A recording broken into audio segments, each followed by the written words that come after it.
My dad passed away a while ago, and my wife and I decided to have my mother move in with us and our two little ones, so that she could spend her last years surrounded by her family and not feel my dad's absence so much. The problem was that we were living in a small 2-bedroom apartment, and although we had some money saved up, it still wasn't enough to buy a house, so my mother decided to sell her home in Virginia and help us buy our house in Maryland. She insisted that she would rather invest that money in helping us buy a house where she could spend the rest of her days with us than pay for a nursing home, something she would never want. The problem was that there was a lot of stuff to move and clean in that house before we could list it for sale. So one day I got up the courage and went back to the house to start the cleaning job. I started on the first floor and then went up to the second floor and finally made it to the attic. When I got there, I realized that it was full of family memories. It was like a time capsule. I found everything: photo albums of vacations in Hawaii, pictures of my childhood, my graduation photos, and even my Dragon Ball card collection, which I thought I had lost years ago.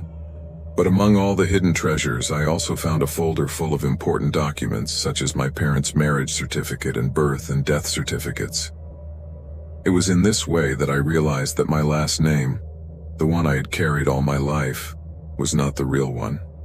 My parents, at some point, decided to change our family name. I remember this happened when I was very young, so it's not unusual that I didn't remember it, but, as you can imagine, curiosity got the better of me. I began to wonder why someone would make such a change. Were we running away from something? Hiding some secret? So, as soon as I had the chance, I decided to talk to Mom about it.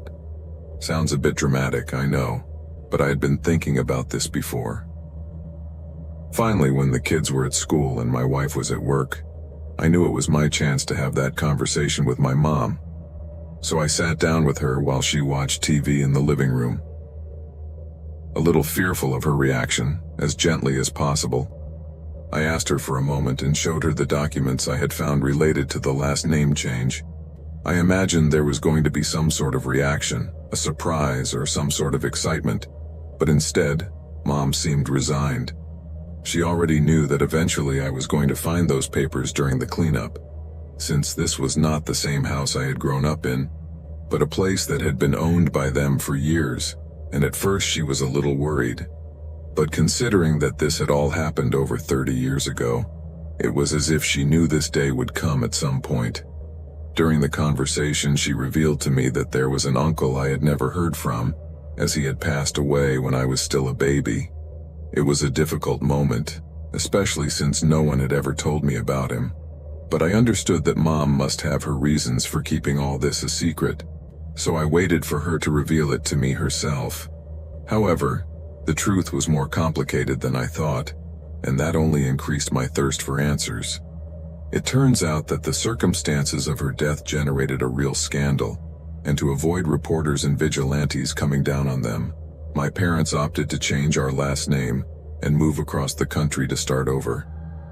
I think my mom didn't want to tell me the whole truth, and it was like watching her deal with a huge internal dilemma as she talked to me about this issue for the first time. I know her very well, so it was obvious to me that she was trying to dodge what really mattered. So I ended up asking her directly so she would spill the story how it really was, and without any more beating around the bush. After hesitating for a few seconds, she finally gave in, and this was what she told me in a nutshell. Apparently my uncle and my future aunt met in college. They had an affair that was pretty shaky, and my dad knew that had every chance of ending badly. But all of a sudden, they pulled out the hype and announced that they were engaged. Dad thought it was only a matter of time before it all blew up, so he didn't expect much from that marriage. However, as the wedding approached, he slowly realized why his brother was so hooked on her. It turns out that my aunt's family was super rich, from that money that has accumulated over generations, and well, she was one of the heirs to that juicy family wealth. They owned a chain of canning factories and also had vineyards. She told me this was big business at the time, so in short, they were loaded with money. Dad was always clear that marrying for interest was not ideal, But my uncle didn't want to hear it and ended up marrying her in a fancy ceremony at a beautiful property in the countryside, attended by a lot of important people. It seems that the first few months of marriage were like a fairy tale, but then everything went back to normal. As I told you, they had a very troubled relationship and were always in conflict about something. So between fights and arguments, rumors of annulment and divorce began to circulate. But the couple moved on, and my uncle had become too used to that lifestyle to let it go. However, sometime later, an accident happened that changed everything. On their first year of marriage, my aunt and uncle went hiking in a mountainous area, and my aunt apparently took a pretty nasty fall. My uncle immediately took her to the hospital with very serious injuries, but fortunately, despite her delicate condition, the doctors managed to save her life. However, after the operation, the family received the terrible news that she would never walk again, and that it was very unlikely that she would regain the use of her arms. As I told you, this tragedy changed everything in their lives. At first, it was just the vicissitudes and complications of the condition of my uncle's wife, who after much therapy barely managed to move her right hand. But later, her family began to blame my uncle for what had happened to her. Since she was incapacitated, it was he who took her place in the family company, and this did not please them at all, especially her older brother, who was the general manager of the company. This man always thought that my uncle was a gold digger and was convinced that it was not a simple accident with his sister, but that my uncle had provoked him to get rid of her. But the worst storm came later. One night, my uncle's wife took a whole bottle of sleeping pills and died of intoxication. This fact in itself was a tragedy and a scandal, but the real storm came when the policeman who lifted the body found inside her pillow a letter in her own handwriting, where she confessed what had really happened, and it turned out that her brother was not so wrong. She did not fall off the cliff by chance, but my uncle pushed her after a fight. In that letter, she confessed that she hadn't said anything because she loved him, and he had apologized to her, telling her that he hadn't done it on purpose and that he loved her too. She said that during her recovery, he had been wonderful to her while taking care of business matters. However, she had recently discovered that he had a mistress and knew she could no longer move on. As you might imagine, this set off a whirlwind, and in the midst of all the chaos, my uncle went on the run, leaving all the pressure of his wife's family on his own family. While on the run from justice, my uncle disappeared from everyone's radar. No one ever heard from him again, not even my grandparents, but his wife's family was convinced that he did and that they were hiding him. The scandal and drama that ensued made my father decide it was best to change course. I never imagined that a simple last name could hide such a dark history, full of secrets and difficult decisions. It wasn't until 4 years later that my uncle was found in Hawaii, where he had also changed his identity and had managed to camouflage himself among the locals during all that time. However, the same night he was captured, he took his own life, hanging himself with his own shirt. I was completely stunned as I listened to this chilling story, and I reproached my mother for never telling me about it. She told me they planned to tell me when I was ready, but honestly, who decides that? In the end, they put it off so long that they chose to keep it a secret. They were afraid that revelation would ruin the perception we had of our family and cause us unnecessary trauma. I don't know how I would have handled that if I had to carry that secret as a young man, but as a parent I can understand why they did it. I support their decision. Sometimes you have to keep secrets. At a certain age, truth can make you feel like you're being stabbed or shot. I've seen kids grow up knowing too soon. They become adults before their time and it stays with them. At first I was a little upset to learn that they had kept all that from us, but then I understood that they only did it to protect us.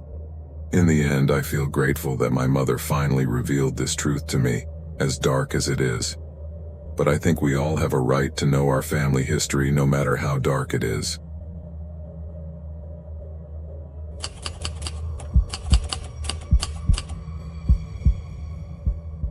When I was a little girl of about 9 or 10 years old, my family stopped making visits to my grandmother's house on Mom's side.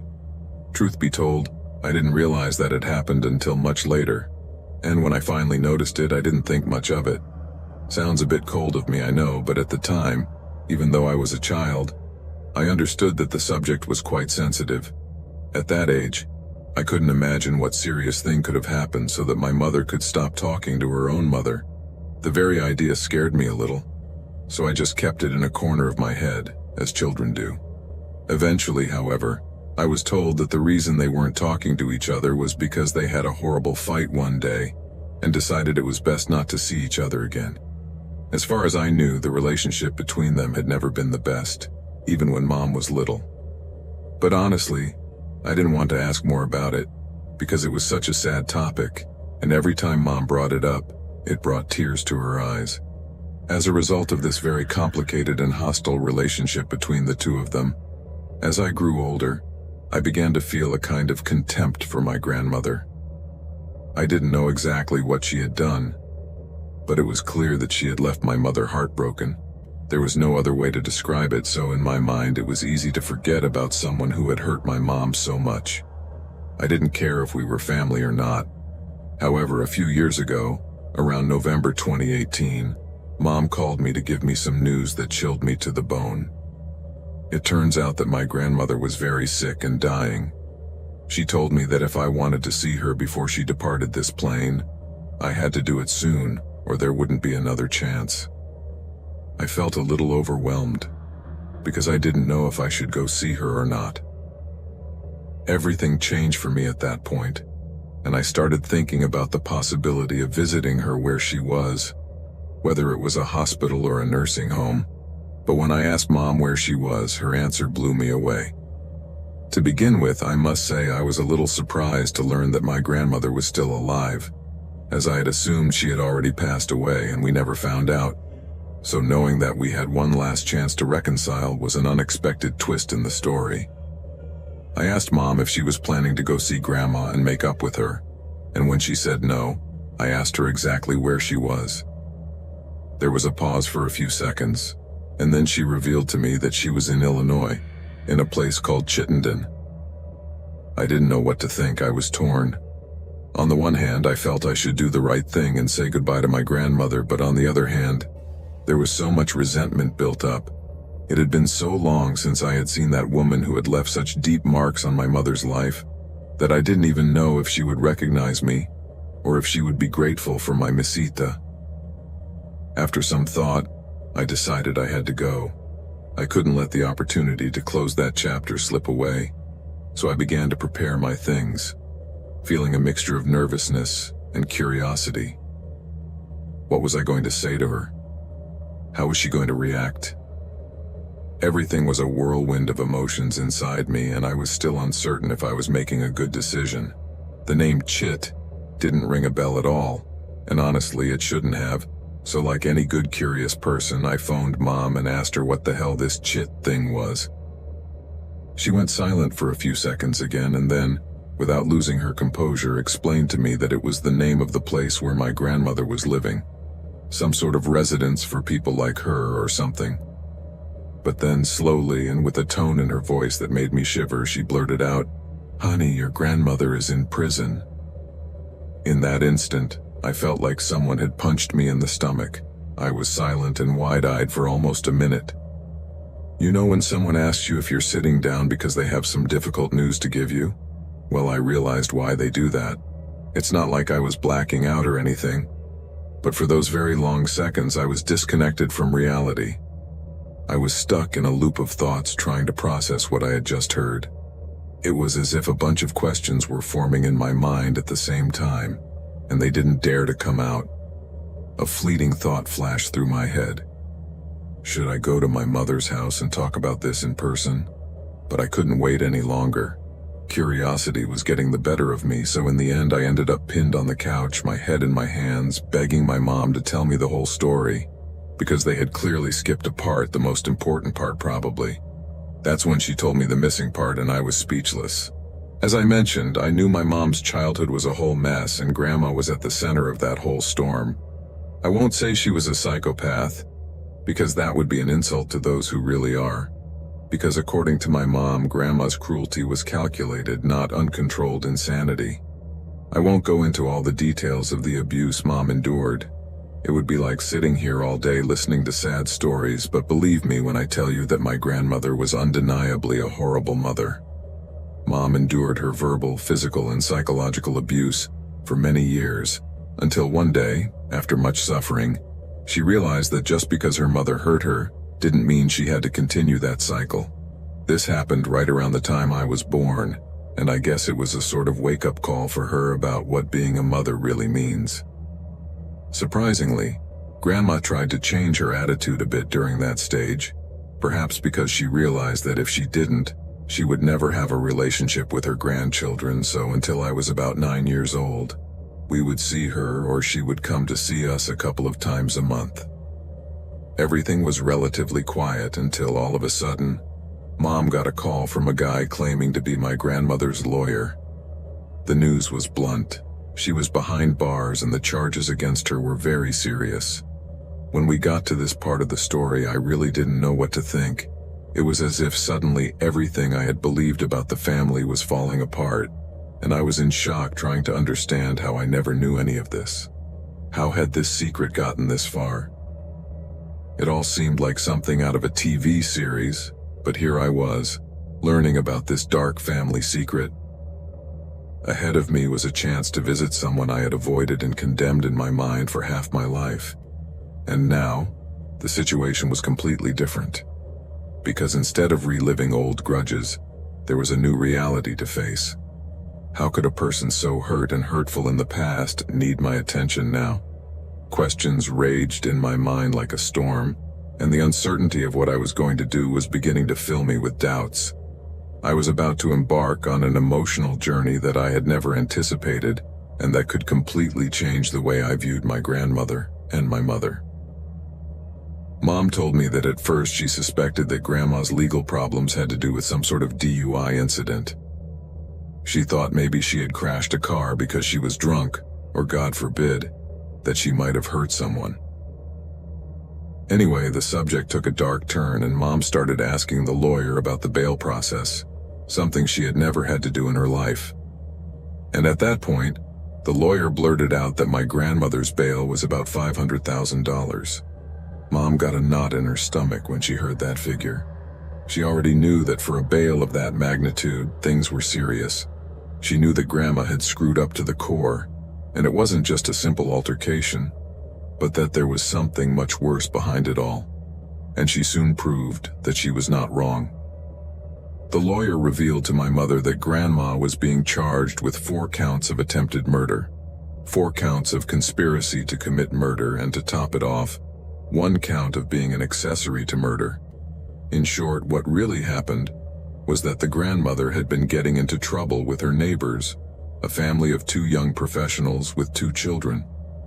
We never knew exactly what had happened between them, but instead of opting for something simple like moving or putting up a higher fence, the grandmother decided to fix the situation in another way. She went online to look up how to hire a hitman. Can you imagine that?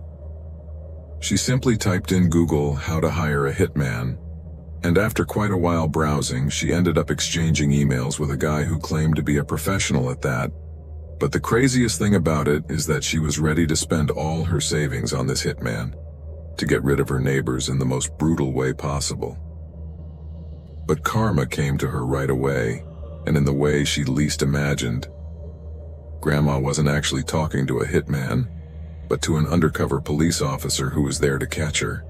If this were a movie, it might even seem comical. A little old lady trying to hire mobsters for a simple garden thing, but there was nothing funny about the reality. This just evidenced that this woman was a psychopath. I'd like to think she's someone dealing with some kind of never-diagnosed mental disorder, which equal doesn't justify how she made my mother's life a living hell for her first 20 years. But the truth is that the more I learn about her, the more I become convinced that her actions were never really motivated by a mental problem, but an all-too-dark evil she harbors in her heart. My mother recalls that when she confronted my grandmother about it, she showed no remorse or regret whatsoever. She could not believe that her mother was willing to sacrifice a fortune only for the family next door to suffer, even those poor innocent children, who had no idea that the evil old woman next door was planning to make them orphans. Just thinking about it makes me shudder. How far can that woman's wickedness go?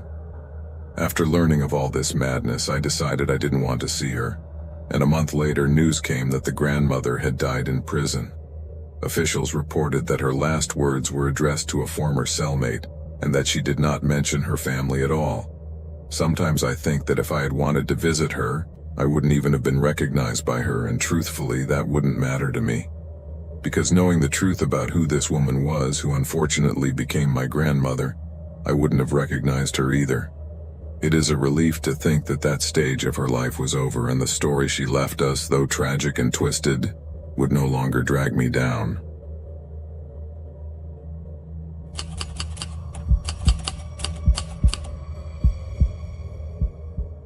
You've probably heard stories about cruel stepmothers who mistreat their husbands' children in horrible ways, but mine was nothing like that. Mine was a completely different situation, as the monster in my life was my own mother.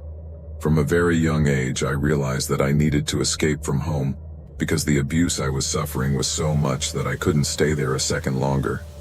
So one day I took a handful of jewelry that I had taken out of my mother's safe and hit the streets. I had no other plan, just to sell them and give myself a chance to start over, wherever and however I could, but away from the hell I was living at home. I had a hunch that my mother might send someone after me, but not because she cared in the least, but because I was her scapegoat. The truth is that I was born to be her emotional punching bag, someone on whom she could vent all her anger and frustrations in the cruelest ways possible.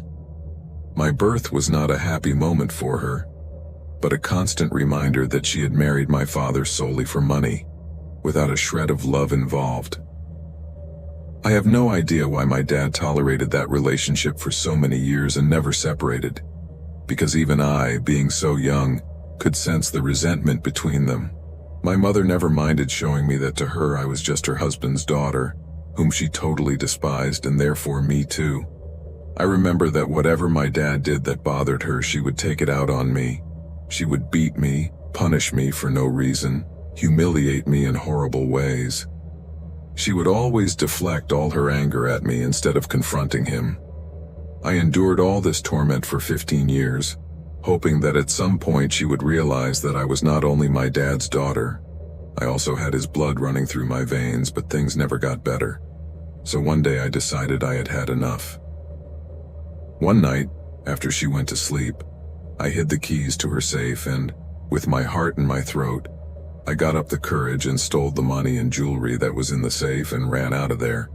The first thing I did was to exchange the jewelry at a pawn shop not far from my house, and as soon as I got out of there, I put the money in my backpack and took the subway to the other side of the city. I didn't know anyone, but I managed to stay in a homeless shelter and stayed there for a year, during which time I was living on the money I got for the jewelry, which of course was much less than what it was actually worth. As you can imagine, I dropped out of school, but I met some people who were very supportive and in a way became my family and protected me during the time I was homeless. Among them was Selma, another girl who ran away from home to escape the abuse of her adoptive parents. But that's another story. The fact is that she had just turned 18, and thanks to that, we were able to rent between the two of us a small annex in a modest neighborhood. I also got a job in a grocery store and started earning some money. There was a Starbucks cafe just across the street, so whenever I could, I would sneak out to observe what was going on there. And one day, while waiting for the store to open because I was a little early, I saw a tall, dark-haired man with a body I couldn't stop staring at. He must have been at least twice my age, but something about him left me completely fascinated. I stood there like a fool, looking at him, until when he turned around, our eyes met and his smile made me feel a whirlwind in my stomach. Then I knew I was falling in love with one of the baristas. That was the first time I had ever felt that way about a guy, so I decided I had to see him again. I was so interested in this man that I changed my schedule to match his. I also started arriving before the coffee shop opened, just to wait for him to arrive. That little routine soon became the most exciting part of my days. He always smiled at me, and those moments filled me with joy. It was like every smile of his seemed to take away a little bit of the darkness I had always had in my life. It was as if, for the first time, A spark of hope began to shine in the midst of all the hellish chaos that had been my life up to that point. Every day I was looking forward to that little encounter, dreaming of what it could become. But one day, as I sat there daydreaming, waiting to see that barista who had stolen my heart, I suddenly noticed that it wasn't him entering the coffee shop, but another guy. At first I thought maybe he had fallen asleep or something, so I decided to wait a little longer, giving him the benefit of the doubt. But in the end, time passed, and he didn't show up. Later that afternoon, while I was behind the counter serving customers, I saw him again, but he was chatting flirtatiously with a woman. For some reason, his figure sounded familiar, but I couldn't get a good look at his face. Suddenly I noticed that they began to move closer and closer, and as they did, an uneasiness began to tighten in my chest. It was then that I realized bitterly who the woman was and why she looked so familiar.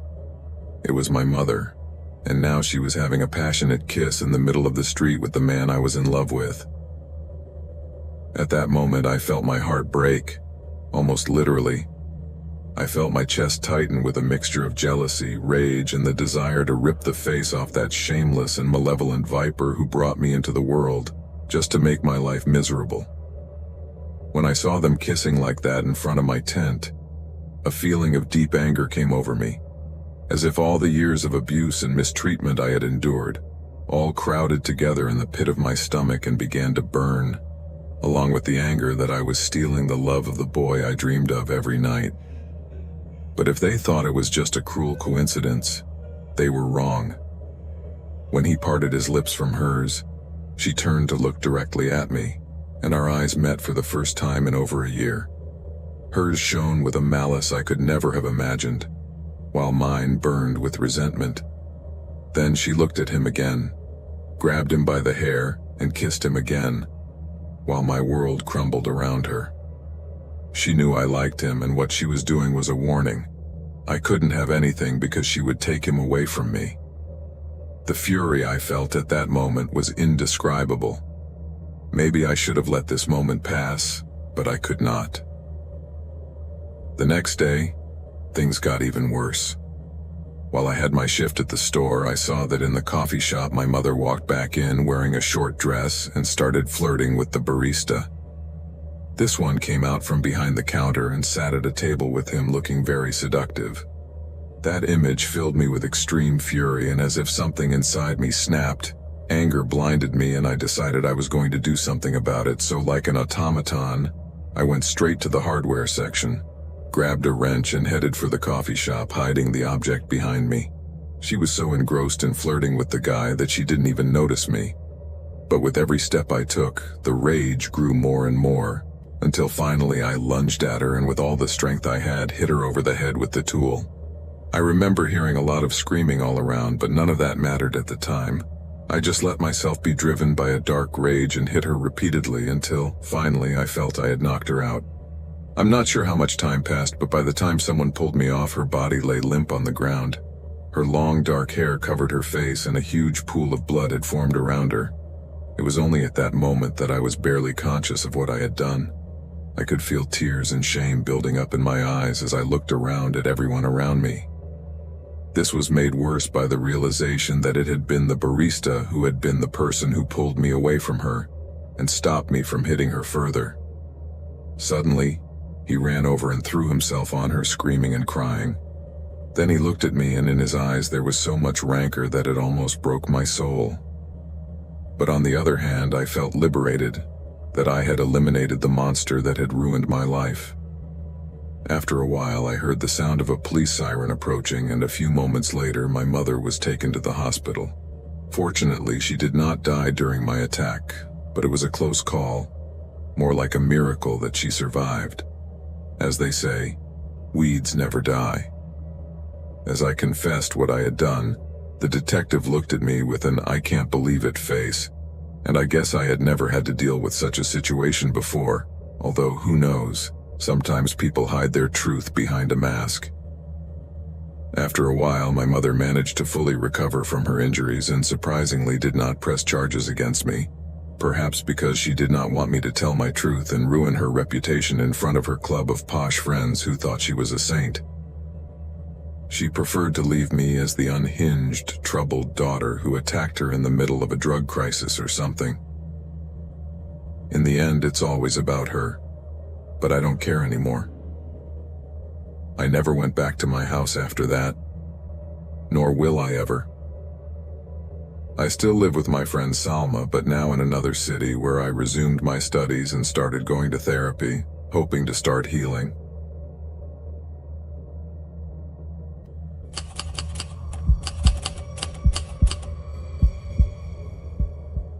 I'm not really sure how to start this, but I think it's best to tell you how I ended up in this situation. I apologize in advance if the story is a bit long, but I have so much to tell. The truth is that I didn't imagine myself in a scenario like this. I'm not a trained warrior or anything like that. I don't consider myself a tough guy at all. Up to that point, I had only touched a gun a couple of times in my life, like when I was playing cannonball in the backyard or with the pinball paintball guns. Rather, my attention had always been on comic books and video games, like any kid my age in high school. After high school, I got into college and got hooked on programming, and that became my forte. Then I finished my degree and got a job at a small company that develops video games. Until 2020, I lived alone, enjoying my independence, but as you know, that year became a real disaster for the world. But for my family, it would be the beginning of a hell that would change our lives forever. During the pandemic, my mother finally decided to divorce my stepfather. This after enduring years of verbal and physical abuse from him, which was only exacerbated during our quarantine together. She then became solely responsible for taking care of herself and my younger brother, who was only 12 years old. My mother had always been strong, and despite the difficulties, she was getting by. But with the pandemic closures, she lost her job, and that was a huge blow to everyone. So as soon as I heard about it, I didn't hesitate to leave my house and move in with them. I sold everything I could and put the rest of my stuff in a storage room because I couldn't allow my family to be on the street, especially in the middle of a pandemic that was sweeping the world. The lockdown was a mixed experience for us. I was now the breadwinner as my job was largely remote, so it wasn't as affected. But what little money I had saved we used for food and other bills. Fortunately, my mother had always been fond of vintage clothing, so she didn't hesitate to start reselling some of her stuff through Etsy and eBay, and thanks to this, financially at least, we managed to survive. However, as is often the case, wellness is never complete, and my stepfather was still a big problem in our lives. I encouraged her to take out a restraining order against him after kicking him out, but she was still allowed to see my brother. I would have preferred something different, but I didn't consider it fair to separate my brother from his father, as long as he kept his cool and stayed away from Mom. So I decided to stay out of it and avoid any confrontation. Fortunately, the following year, the confinements ended, and we began to slowly get our lives back together. I went back to the office and my brother finally went back to school, while it didn't take long for my mom to get a part-time job at a bar downtown. It wasn't the ideal situation we all wanted, but at least it was a good start. However, my stepfather's shadow was still hanging over us, and as always, he couldn't help but ruin everything. He found out where my mom worked and, like a real jerk, started showing up at the bar and causing trouble for her. My mom, who already had a lot of experience dealing with his behavior, especially when he drank, tried to ignore him and put up with his provocations as usual. But that night was different. My stepfather went overboard, and in a fit of madness, threw a glass of beer in her face. Luckily that night, the bar bullies gave him his comeuppance and shoved him out. I wish I could say that taught him a lesson, but, as is often the case with these guys, he didn't get the chip, as he stood waiting outside our apartment, in a pitiful state, and when my mom arrived, he began to beat her mercilessly like a crazed dog. Thank God she somehow managed to escape his clutches and take refuge inside the apartment. I was out that night dealing with an important deadline at work. You can't imagine how much I reproach myself for not being there, because if I had been, perhaps what happened next could have been avoided. The next day, I arrived home late, completely tired. And the first image I saw was my mom's face full of bruises, but mostly of despair. That really made my blood boil. I couldn't take it anymore. Who the hell did that bastard think he was? I was so furious that day that I told my mother that if the police didn't solve this once and for all, I would solve it myself in my own way. I think my mom realized how serious I was being, and it scared her. But instead of stopping me, she seemed to have a plan in mind to put an end to that maniac's abuse without completely ruining our lives. So she asked me to listen to her, and although I was really furious, I decided to listen to her. But in my mind I kept thinking about calling the authorities. However, she reminded me that we had called the police many times before, and whether it was because of X's or Y's, he always got off scot-free, as if nothing had happened. So instead of continuing with the same story, Mom suggested that we move to a place where it would be more difficult for him to bother us. I looked into it for a moment, and the truth is that it didn't seem like such a bad idea. After all, I could go back to work remotely, and my mom's job at the bar was no big deal. She could easily find something else.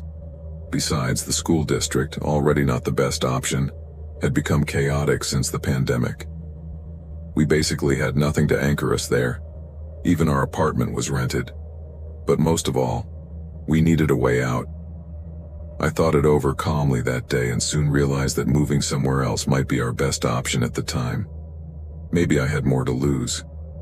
But I figured that, thanks to my profession, I could get something wherever we ended up. So we got our act together and started making preparations that very night. We packed everything we could into the cars, and as we were doing so, I noticed my mom putting her dad's old revolver in her purse. I shot her a surprised look, but she just quickly closed it and went back to work, so I decided not to say anything. After all, that bastard might reappear, and it was better that she had a way to defend herself. The next morning, we got up first thing and hit the road. We didn't tell anyone we were leaving, not even the landlord of the apartment, because the idea was that if anyone needed to know anything, they would find out when we got to our new home. We traveled by caravan all day and only stopped for a quick snack. Around 6 p.m., we finally decided to rent a room for the night, and I ordered a couple of pizzas for dinner. But just as we were about to finish, Mom received a text message from my stepfather. She blanched as she read it, staring at the screen dumbfounded. Seeing her shocked face, I took the phone from her and read the message aloud. "Did you really think I'd let you run off just like that with my son?" My brother and I looked at each other horrified, and without thinking, darted to the window to look out. I jerked the curtains aside and scanned the parking lot, but it was the worst thing I could have done. At that moment, he saw me first, and started running towards our room. I closed the curtains, but it was too late. We could only look at each other in fear as we waited. The silence was eerie. Outside, the sound of his footsteps was getting closer by the second, and a flutter of nerves ran through me from head to toe, not to mention how my mom was doing. In my mind, I could only compare it to the anxiety of waiting for a bomb to drop. In those moments, I fought the urge to vomit when little by little his footsteps became a dull thud. He knocked on the door several times, but obviously we didn't open it. At one point, he seemed to have given up, and I began to think that perhaps we had been saved. After a few minutes, my mom stood at the door and looked through the peephole, but then quickly backed away as the door came off its hinges after a clatter and burst open. My brother and I turned to run, but it was too late for Mom. She was trapped, and my stepfather grabbed her by the shirt and began punching her in the face with unimaginable brutality. It was a frightening and utterly hopeless scene. Every blow he gave Mom was throwing her backwards as if she were a rag doll. My brother stood there in desperation, begging his dad to stop, while I ran towards him to try to stop him, but he punched me down. He was completely out of control. I had never seen him so furious. He was like a wild animal in a rage. There was no way I could do anything. He was a huge guy, strong, a real battle tank, thanks to years of physical labor as a construction worker. At that moment, I realized that I had reached a critical point, and if I wanted to help Mom, I had to act right away. So without thinking about anything but the urgency of saving my mother, I walked quickly to her purse and took out my grandfather's gun. It all seemed like a bad dream. The only thing I remember is that with 3 quick movements I pulled the trigger. The noise was dull and my ears were ringing. Then I saw my stepfather pause for a second, looking at me with an expression of total surprise. Crazy as it sounds, he apparently thought he could kill Mom and take my brother with him without anything happening. I was stunned. I could tell he thought he could get away with it, but I snapped out of that thought when I saw him stumble and collapse just outside the door. It was only then that it really dawned on me. Carefully, I stepped over my brother, who was lying on the floor crying, and kicked my stepfather to see if he still reacted, but he did nothing. I looked at Mom, who was lying unconscious on the floor, her face a mess, and thought she might be dead, which made my heart clench in a fist. At that moment, I put the gun in my pocket and ran to get my phone, and without wasting a second, I called 911. Just in case, I left the gun in Mom's purse. I didn't want the cops to think I was the problem, as if they weren't going to find out anyway. Fortunately, help arrived quickly and she was taken to the hospital, but I would have to stay with the cops, and it took me no time at all to come clean as soon as they started asking me questions, including our history with him. They asked me the same questions over and over again, probably to make sure I didn't change my story, but after a couple of hours, they seemed to be satisfied, because they let me go to the hospital a few hours later. They told me not to leave town until the matter was cleared up, which didn't matter to me, since the reason we fled had been resolved. They took the gun as evidence, and that bothered me a little because it was my grandfather's service weapon when he was sheriff, and I figured we'd never see it again. In the end, if that was going to be the price to pay for Mom's safety, it was worth it. When I finally got to the hospital, she was in surgery. The doctor gave me a diagnosis that didn't sound good at all. Her face and skull were fractured, and it looked like she had swelling in her brain. There was also fear that she might lose the sight in one of her eyes, but despite all that bad news, I was extremely relieved to learn that she had survived the attack. Now everything was in God's hands. As soon as I left the room, I joined my brother in the waiting room. He seemed to be in shock. The last few hours had been a real emotional turmoil for him. Most adults don't even go through that much in their entire lives, and he, at his young age, had had to deal with all this tragedy, something that broke my heart. I sat next to him and watched him for a while as he seemed lost in thought. The TV was on, but he was watching it as if his life depended on it. I decided to break the silence by apologizing for what I had done. I wasn't sorry for what I had done, but I felt it was unfair that he had to see it. Then Nicholas turned to me, still thoughtful, and after a moment's reflection, he said, "It's okay. She was in danger. She loved him, but he was a monster. Don't feel bad. Mom is alive because of you." His response left me speechless and with a knot in my heart. I'd never seen him express such intense feelings before. I was speechless, and all I could do was give him a big hug. A few hours later, Mom came out of surgery, and they let us in to see her. I tried to prepare my mind for what I was going to find, but I was shocked by her appearance anyway. Her head looked almost twice as big, and was completely bandaged except for thin tubes coming out of it. I managed to hold it together just barely, but my brother was another story. He was in floods of tears, and I didn't blame him. Seeing his own mother like that was not something a child should have to face. I was holding back the tears myself so he wouldn't see how broken down I was inside. The next week was a long pull of waiting and watching. The hospital was letting us sleep there, so that was a relief. Plus, they had gotten us a new motel room so we could rest in a real bed or just hang out. But fortunately, my mother recovered well, and by the time she was finally discharged, she had scraped together enough to rent a new apartment, more spacious and comfortable than the old one. Since then, Mom's health has had ups and downs, but in general, everything has been going very well, or much better than when we had my stepfather's shadow over us. Even Nicholas is much happier now and hardly ever talks about him. As for me, I found a new job where I get paid very well, enough to continue to support my family and pay for my mother's medical expenses, but overall everything is much better now. Oh, and due to the circumstances under which everything happened, the police determined that I acted in self-defense, and my action was necessary to save my mother's life, so I did not face any charges.